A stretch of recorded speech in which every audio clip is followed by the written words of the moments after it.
Nous avons la chance d'avoir les lauréats de cette jolie tour qui va avoir le jour, la tour Hyperion à Bordeaux. Nous avons à la fois le constructeur, Eiffage, à ma gauche, avec vous, Monsieur Bouillot, mais aussi son architecte, avec vous, Monsieur Viguier. Je vais vous laisser la parole et je vous laisse 10 minutes chacun. Merci de l'applaudir bien fort, Monsieur Viguier.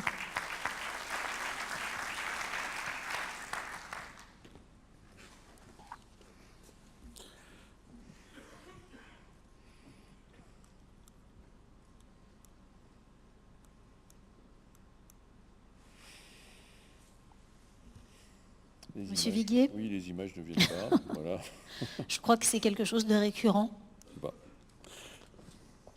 Je vais voir comment je peux vous aider. Merci. Je vous en prie. Voilà. Merci beaucoup. Je vous en prie. Voilà, donc effectivement, nous sommes lauréats de ce concours international qui avait été lancé pour construire une tour en bois à côté de la gare Saint-Jean à Bordeaux. Et ce projet nous a beaucoup passionnés de deux points de vue que nous allons illustrer, M. Bouillot et moi.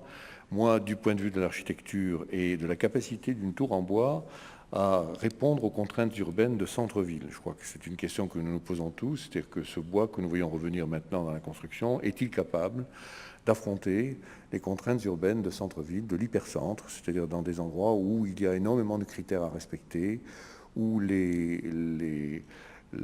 l'architecture et l'urbanisme s'imposent d'abord pour créer un nouveau quartier avant de savoir si oui ou non on utilisera du bois pour le faire. Donc c'était une vraie question et nous avons donc pris à cœur ce projet. Je vais vous montrer comment nous l'avons fait et Jacques Bouillot vous expliquera comment nous allons le construire.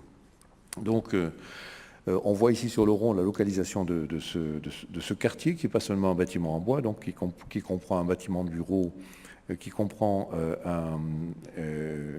un bâtiment de logement social qui comprend une tour en bois, qui comprend des commerces et qui comprend un parking et qui va articuler donc une nouvelle coulée verte qui descend, vous le voyez, qui est une continuité qu'on appelait continuité du VIP, et la création d'un nouveau quartier qui descend de l'ancien marché d'intérêt national vers la gare Saint-Jean et qui donc va commencer par se poser la question de savoir comment peut-on, avec cette tour qui va faire 57 mètres de hauteur, constituer un véritable petit quartier. Alors, donc la structure finalement de ce quartier va se faire indépendamment de savoir quels sont les matériaux pour le construire et nous allons adopter le bois pour construire le bâtiment qui est le plus haut, le plus complexe, c'est celui qui se trouve au cœur du quartier qu'il va falloir construire. Et là, nous allons déjà, dans un premier temps, exploiter certaines qualités du bois qui sont la facilité des chantiers, sans nuisance, à sec, sans poussière, rapide, que l'on peut évidemment mener au cœur d'une opération en construction, même si le reste du quartier, lui, est construit avec des matériaux plus traditionnels que sont le béton, l'acier et d'autres matériaux. Et donc la tour que vous voyez sur ce plan est au cœur du quartier, elle est entourée d'un immeuble de bureaux, elle est entourée d'un immeuble de logements sociaux, posée sur un socle qui, lui, est en béton et contient des parkings et en bas des commerces, et cette tour en bois va émerger de ce complexe urbain nouvellement constitué. Vous le voyez, elle a toutes sortes de qualités qui sont écrites dans les petits labels. Je n'ai pas le temps de vous les dire puisqu'on ne m'a donné que 10 minutes. Voilà. Donc, en fait, la première posture que nous allons adopter, c'est que nous allons dire que nous allons utiliser le bois pour construire, mais nous allons utiliser le bois chaque fois qu'il sait mieux faire quelque chose qu'un autre matériau. C'est-à-dire que nous n'avons pas là-dessus une posture idéologique sur l'usage du bois, mais simplement une posture très pratique en nous disant que le bois, sait-il faire mieux quelque chose que le béton ou que l'acier? Et dans ce cas, nous l'utiliserons. Par exemple, vous le voyez sur ces dessins, le socle de la tour sera en béton parce que nous sommes dans un endroit où la nappe phréatique affleure, c'est-à-dire que si nous avions utilisé du bois en bas, il aurait été alternativement dans l'eau et dans l'air, ce qui est très mauvais pour la conservation, comme vous le savez.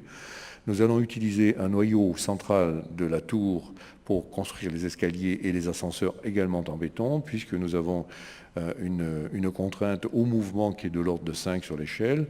Et par conséquent, vous savez, là aussi, le bois, dans les systèmes de contreventement, n'aime pas trop bouger. Donc nous allons faire un noyau en béton. Donc là, le béton, c'est clairement faire les choses plus rapidement et plus simplement que le bois.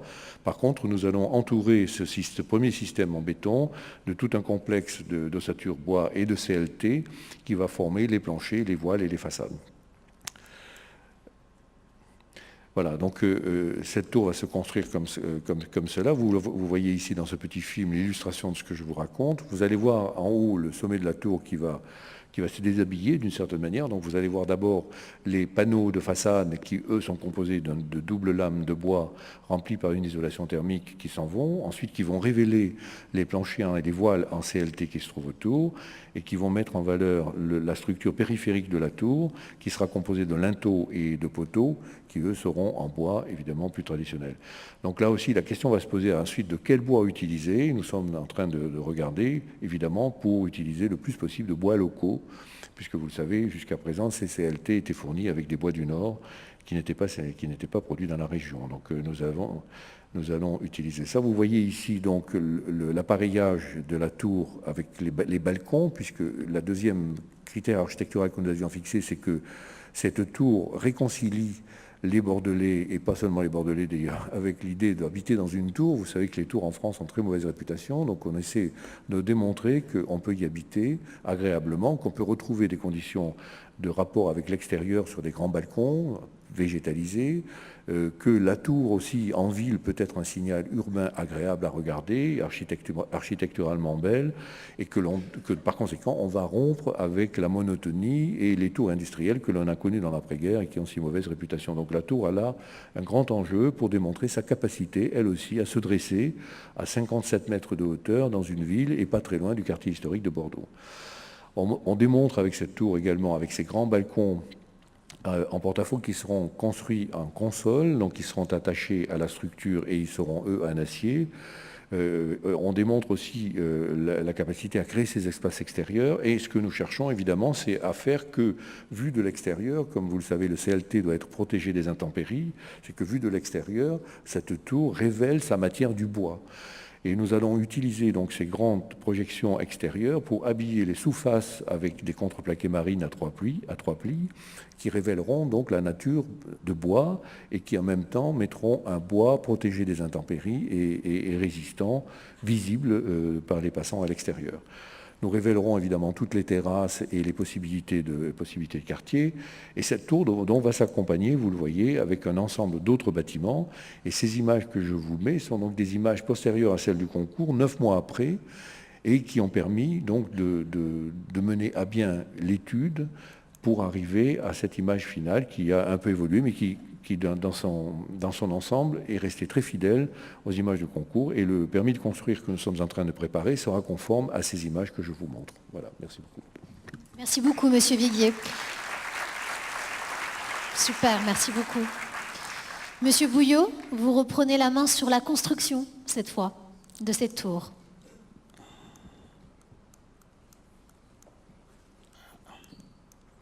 On va y arriver. Voilà. Alors déjà, moi, ce que je voudrais préciser, c'est que pour mettre au point une tour comme celle-ci, c'est le fruit du travail d'une équipe.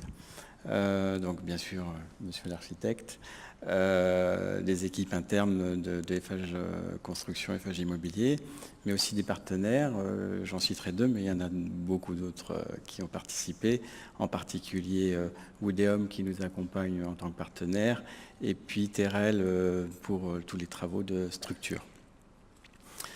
Bien sûr, le CSTB et le FCBA nous ont particulièrement accompagnés sur la mise au point, en particulier des façades. Et puis l'ADEME est également présente. Je reviendrai sur le caractère reproductible de la tour et les enjeux liés à cette tour. Les enjeux commerciaux. J'ai plus de mal.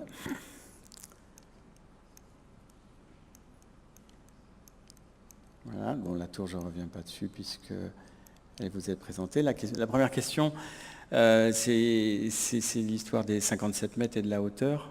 En fait, aujourd'hui, on a un bâtiment qui mesure donc 57 mètres de haut, mais en fait, le dernier plancher bas des derniers appartements se situe à 50 mètres, donc c'est un bâtiment qui est en famille 4 pour les techniciens dans la salle. Et on termine avec un duplex donc pour les 2 derniers étages. Le principe structurel, donc Jean-Paul vous l'a précisé tout à l'heure, noyau en béton,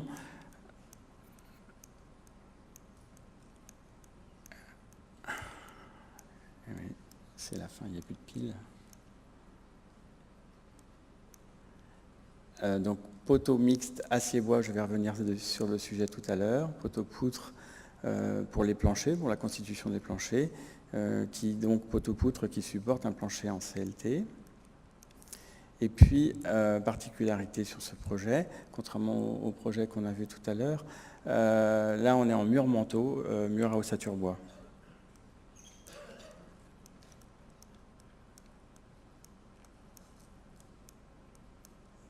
Alors, pourquoi ces choix techniques ? En fait, ce qui nous est apparu très vite par rapport à la famille 4, c'est que le noyau en bois nous semblait extrêmement compliqué. On a beaucoup d'efforts à reprendre par rapport à la zone de Bordeaux, beaucoup de vent. Et puis, on a toutes les consoles, tous les balcons en console à reprendre, ce qui nous induit des efforts dans les planchers assez importants, efforts que l'on reporte sur le noyau. Ce que l'on pense, nous, donc Eiffage, c'est que le noyau en bois fonctionne bien au moins jusqu'à la famille 3, c'est-à-dire 28 mètres. Au-delà, ça commence à devenir un petit peu compliqué. Et vraiment, on a fortement tendance à privilégier la mixité des matériaux. Donc on va travailler l'acier, le béton et le bois, sachant qu'évidemment, le bois est largement majoritaire sur ce projet.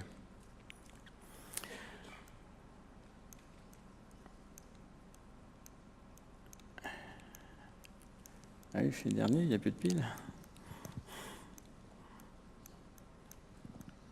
Je vais peut-être vous assister. Ouais. Ah voilà, c'est parti. Alors donc je parlais de la mixité des côté, matériaux.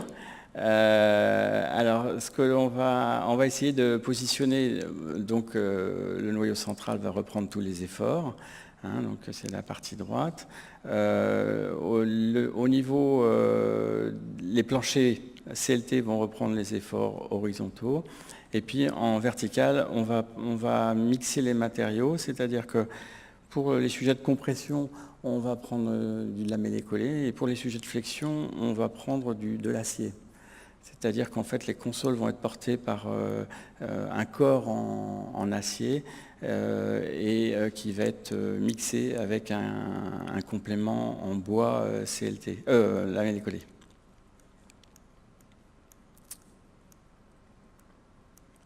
Donc là, vous voyez les travaux qui ont été réalisés sur les structures. À gauche, on voit bien la problématique des sujets de flexion liés au report des charges des consoles. Là où à droite, on va voir l'empilement des charges jusqu'en bas lié à la verticalité. Donc sur ce projet, en fait, on a plusieurs problématiques techniques, mais les deux grandes tournent autour de la façade, puisqu'on a pris on a fait le parti pris d'avoir des murs à ossature bois en mur manteau jusqu'au 17e étage. Et le second sujet que je développerai après, ce sont les consoles des balcons.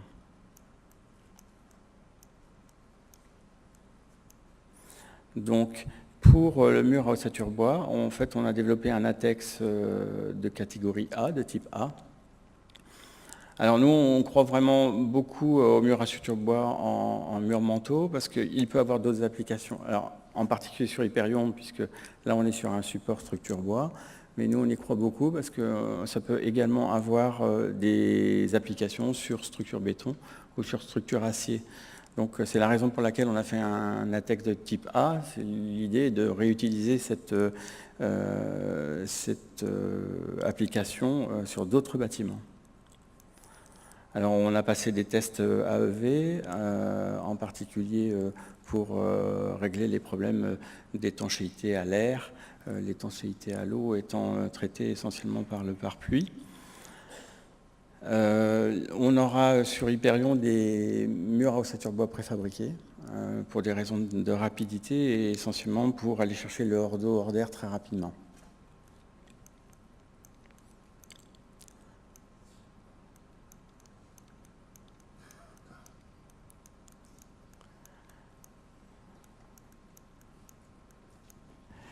Alors là, vous voyez les plans de... Alors le problème, si vous voulez, c'est que le DTU 31.4 sera limité à la famille 3. Et donc, on n'a pas réellement d'avis technique sur le MOB aujourd'hui, d'où la raison de l'ATEX. ATEX qui a été déposé il y a plus de 1 mois maintenant et qui sera instruit dans le mois qui vient.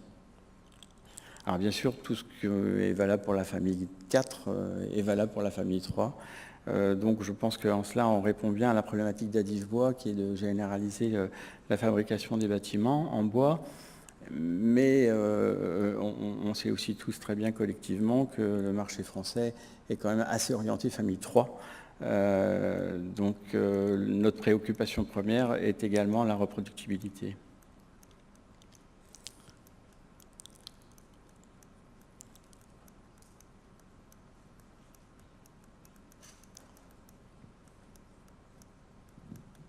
Peut-être en visant plus l'écran. Voilà. Voilà. Donc ça, c'est la coupe du MOB. Alors, c'est un MOB qui avait déjà été testé en LIPIR par le SCBA il y a un certain temps maintenant. Donc, on est sur un complexe avec du pharmaceutique de chaque côté, ou équivalent. Une structure MOB tout à fait classique à l'intérieur.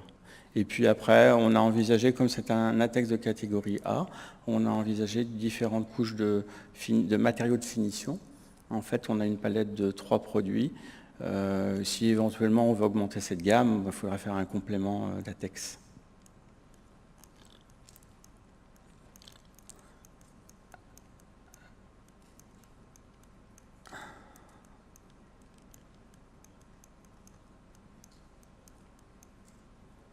Le principe de porteur du manteau, en fait, dans la mesure où le bâtiment est amené à bouger, alors évidemment, on parle en millimètres, le mur manteau doit pouvoir suivre l'évolution du bâtiment, et donc la façade porte uniquement sur 2 points. Les autres points que vous avez en rond sont des points d'accroche, mais qui structurellement n'impactent pas. Les seuls 2 points qui impactent structurellement, ce sont les 2 flèches du bas. Le problème des balcons en console. Donc en fait, nous avions une imposition architecturale qui était de ne pas mettre de bracons et en tout cas de suspente pour avoir des balcons en console. Et c'était un vrai challenge technique. Alors, on a quand même une exception sur les très grands balcons qui font plus de 4 mètres où on a des bracons, mais ils sont globalement très peu nombreux. L'essentiel des balcons qui sont d'une profondeur supérieure à 1 mètre sont tous gérés en console. Donc vous voyez, là c'est un étage courant, on les trouve un peu partout. Et puis voilà les 3 grands balcons périphériques sur le périmètre du bâtiment. Là ce sont les efforts qu'envoient les balcons en mouvement sur l'ensemble du plancher. Donc vous voyez que le CLT travaille de façon importante, en particulier dans les angles où là on a un vrai sujet de RDM et de tenue dimensionnelle. Donc là vous avez une autre vue de travail des balcons. Et donc tous les efforts sont bien renvoyés sur le noyau. Alors on a décidé de faire 2 sortes à cause des efforts que vous avez vus tout à l'heure, on a 2 grands types de poteaux. Donc des poteaux standards qui vont se trouver sur les longs pans, et puis des poteaux un peu particuliers aux angles, qui reprennent un petit peu la même philosophie que les premiers, mais qui sont un peu plus spéciaux dimensionnellement. Et là, donc, vous avez une particularité qui est donc la mixité entre les poteaux en acier et les poteaux en lamellé collé. Vous voyez au centre un IPN. Là, on est sur une coupe horizontale. Donc, un IPN central qui va reprendre l'effort de la console que vous voyez en partie basse du dessin. Les efforts vont être renvoyés au travers des platines en partie haute du dessin sur le plancher CLT. Et pour reprendre toute la compression, vous avez de part et d'autre du UI central des poteaux verticaux en lamellé collé. les fameuses 3 couches de chaque côté. Et c'est maintenant que je vais vous demander de conclure, Monsieur Bouillot. Et donc, la conclusion, si la télécommande veut bien marcher, c'est le sujet de la reproductibilité, en fait.